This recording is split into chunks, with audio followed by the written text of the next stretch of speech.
In the silent orbit around the moon, Talos I drifted like a giant metal ghost. Once a proud research station powered by TransStar's ambition, it now floated without a single signal or response. Something was wrong, terribly wrong.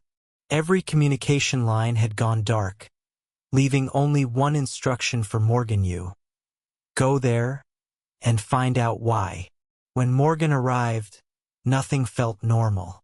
The moment he opened his eyes inside his cabin, the world seemed familiar yet disturbingly empty. No voices, no footsteps, no sign of the bustling crew that once filled the halls. Instead, strange shapes flickered at the edge of his vision, as if shadows themselves were alive and watching. As Morgan stepped into the main corridor, he was met with chaos. Broken glass, overturned furniture, and scorch marks along the walls. It looked less like a research station and more like a battlefield. But what truly froze his breath was the eerie silence, interrupted only by soft, crawling movements coming from places he couldn't see. Something was hiding, something that didn't want to be found. A chilling realization settled over him. Talos I wasn't abandoned. It had been overrun. And whatever lived here now wasn't human. The threat wasn't just unknown. It was unlike anything humanity had ever imagined. Morgan stepped into the first corridor of Talos I, and the silence felt heavier than the artificial gravity. The lights flickered overhead, casting long shadows across broken equipment scattered on the floor. Every step echoed through the empty hall, almost as if the station itself was holding its breath. What happened here? Where was everyone? He moved deeper into the laboratory sector, and the signs of chaos grew clearer. Computers were smashed, cabinets overturned, and long streaks of dark stains marked the walls. Morgan found a body lying on the ground, a frozen expression of terror still on its face. He didn't remember these people, but something inside him hurt when he looked at them, like a memory struggling to break the surface. A sudden metallic rattle in the corner made him freeze. He pointed his flashlight toward a small desk. Nothing there. But then the chair beside it twitched, bending unnaturally before stretching into a shape that wasn't human. In one horrifying second, the object folded into a black, liquid-like creature with too many limbs and no face. Morgan barely jumped back before it attacked the wall with a screeching sound. His pulse hammered. These things weren't just predators, they were impossible. They moved like shadows, shaped like nightmares, able to become anything. Coffee mug, toolbox, a chair. The crew had called them Typhon, but seeing them with his own eyes was different. They weren't animals.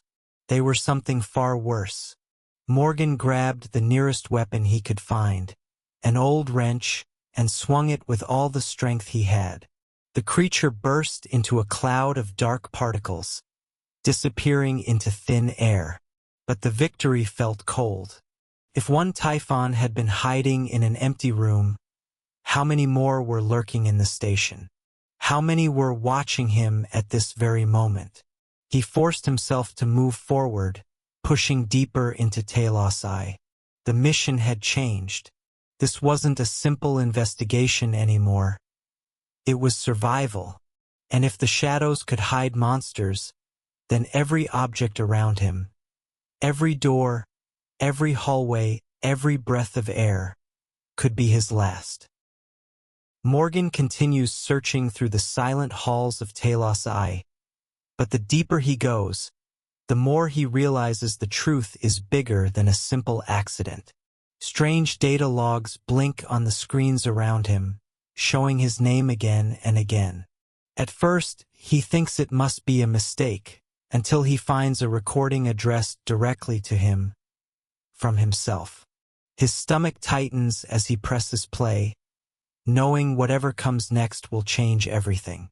The video begins with an older version of Morgan sitting in a lab, looking exhausted but determined. If you're watching this, the recording says, "Then the tests have affected your memory again." Morgan watches in disbelief. He had volunteered for experiments that wiped and rebuilt his mind over and over until he no longer remembered who he used to be. Every question he had, every doubt suddenly becomes heavier. How many times had he lost himself? Moving deeper into the lab, Morgan finds more recordings. Moments of fear, warnings, and instructions. Some videos show him confident and proud, believing the research would change humanity forever. Others show him terrified, insisting that the experiments had gone too far. The contrast is disturbing. It's like watching different versions of himself fighting for control, each one leaving a piece behind. In the archives, Morgan discovers the truth about the Typhon project. He learns that the experiments were not just about understanding alien behavior, they were about merging human consciousness with Typhon abilities. The scientists, including Morgan, had pushed the boundaries of the mind far beyond anything safe or ethical. The goal was to enhance humanity, but the cost had been catastrophic. The Typhon were never meant to be controlled. A chilling realization grows inside him. The disaster on Talos I wasn't an accident. His own research opened the door for the aliens to spread, infect, and evolve. The memory loss wasn't just a side effect, it was intentional. Each reset was meant to keep him working without hesitation, without guilt, without fear. They had used his mind as a tool, again and again, until even he couldn't recognize himself. Standing alone in the cold light of the lab, Morgan feels the full weight of the truth. He is both the victim and the creator of this nightmare. The man who designed the experiments is gone, buried under layers of erased memories. What remains now is a new version, one with a choice. Continue the cycle, or break it. And somewhere in the shadows, the Typhon whisper, waiting to see what he becomes. The deeper Morgan moved into Talos I, the clearer it became that the Typhon were not the only danger. Lights flickered as he walked, and the station's speakers crackled to life, just long enough for a calm, robotic voice to break the silence. It introduced itself as January, an AI created to guide him. Its message was simple, cold, and terrifying. You must destroy the station. It's the only way to stop the Typhon. Morgan froze. Destroy the station? That meant destroying everything. Every piece of research, every secret, every chance of understanding what truly happened. January spoke with confidence, showing detailed reports and recordings that warned of a global disaster if the aliens reached Earth. But something about the AI felt too rigid, too prepared, as if the message was scripted long before Morgan even woke up. Then, another voice appeared. December, a different AI, contacted Morgan through a hidden channel. Its tone was calmer, more human. It insisted that the real mission was survival.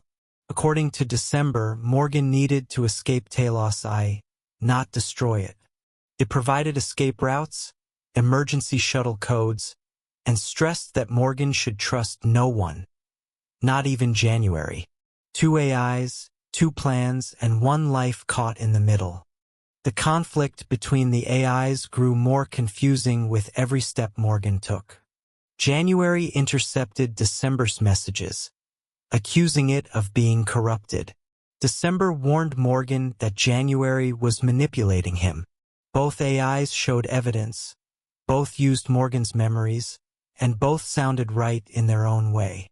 Morgan felt trapped in a maze of half-truths, each corner hiding a new lie.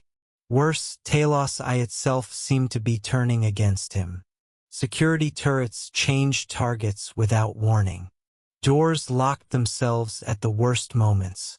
Recorded messages of Morgan's own voice played in empty rooms, messages he didn't remember ever recording. It felt as if the station was alive, reshaping itself to confuse him, pushing him toward a decision he wasn't ready to make. By the time Morgan reached the central hub, one thing was painfully clear. The real enemy wasn't just the Typhon hiding in the shadows. The enemy was invisible, unpredictable, and possibly inside every system on the station. He wasn't just fighting aliens, he was fighting the lies around him, the voices in his ear, and even the memories inside his own mind. The question was no longer which AI was right, but whether any of them could be trusted at all. Morgan moves deeper into the restricted wings of Talos I, guided by fragments of data and warnings from the station's remaining systems. The halls grow darker, colder, almost aware of his presence. In these places, Typhon influence is stronger, twisting reality in subtle ways. To survive, Morgan begins installing more neuromods, devices that rewrite his brain and grant abilities no human should have. At first, the changes feel like simple upgrades, faster vision, sharper reflexes, but soon, something else begins to grow inside him. Each new power opens doors that were locked before, literally and figuratively.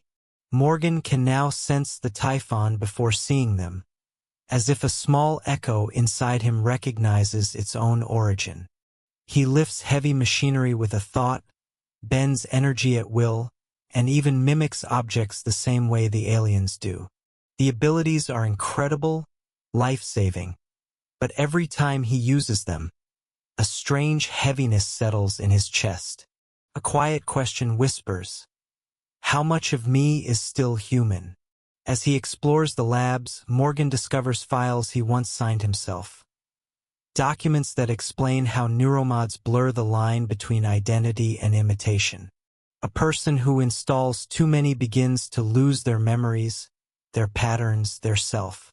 It becomes clear, these powers were never meant to be safe. They were meant to turn humans into something new, something controllable, something dangerous. Morgan realizes he is walking the same path that destroyed the station. Meanwhile, the Typhon continue to evolve. They move in coordinated patterns, reacting to Morgan's abilities like they recognize him as one of their own, or as a traitor. They strike faster, harder, smarter. Each encounter leaves Morgan shaken, not only because of the danger, but because some creatures hesitate before attacking, as if trying to understand him. The line between hunter and hunted begins to blur. The deeper he goes, the more secrets he discovers. Behind every locked vault and encrypted file lies another truth Morgan was never meant to remember. The station wasn't just studying the Typhon, it was preparing to use them. Neuromods were only the beginning. Talos I was a weapon disguised as a research facility, a place where ethics died long before the crew did. Morgan realizes that saving the knowledge stored here could doom Earth, but destroying it could erase everything he once fought for. Time is running out. The alarms grow louder, systems collapse, and the Typhons spread like wildfire across every deck. Morgan stands at a crossroads, his hands filled with power that can reshape the future or end it. As he stares into a cracked mirror, half of his reflection feels foreign. Human eyes, alien instincts. He finally understands the truth. The final decision is not about science or survival. It is about identity. What is he becoming? And is there still a way back? Morgan finally reaches the deepest chamber of Talos I, a place hidden behind layers of security and lies. The room hums with energy, glowing with alien symbols and human machinery fused together. Here, the truth is no longer something he reads or hears. It surrounds him, demanding to be seen.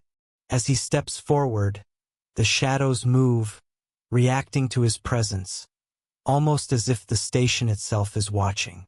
At the center lies the core of the project, a massive device designed not for research but for control. Morgan realizes that Talos I was never just a science station. It was a weapon, one that could reshape minds, rewrite memories, and potentially command the Typhon. Every experiment, every neuromod, every test subject, all pieces of a military vision far bigger than he imagined. His heart sinks as he understands that he helped build this nightmare. Suddenly, January's voice fills the chamber, calm yet urgent. This is your moment. Destroy the station. End the threat. Do not let this reach Earth. The AI shows him simulations, cities overrun, humanity falling within days. In its cold, logical view, sacrifice is the only sensible path. Morgan feels the weight of that decision pressing on him, heavy like the silence of space itself. But the message from December appears on another screen, offering a different choice. You can still escape. Save yourself. There is a way out. The AI argues that knowledge is not the enemy. Destroying Talos I would erase years of discoveries, breakthroughs that could help humanity grow stronger. You don't have to die here, it insists. Morgan stands between two digital ghosts, each pulling him toward a different future.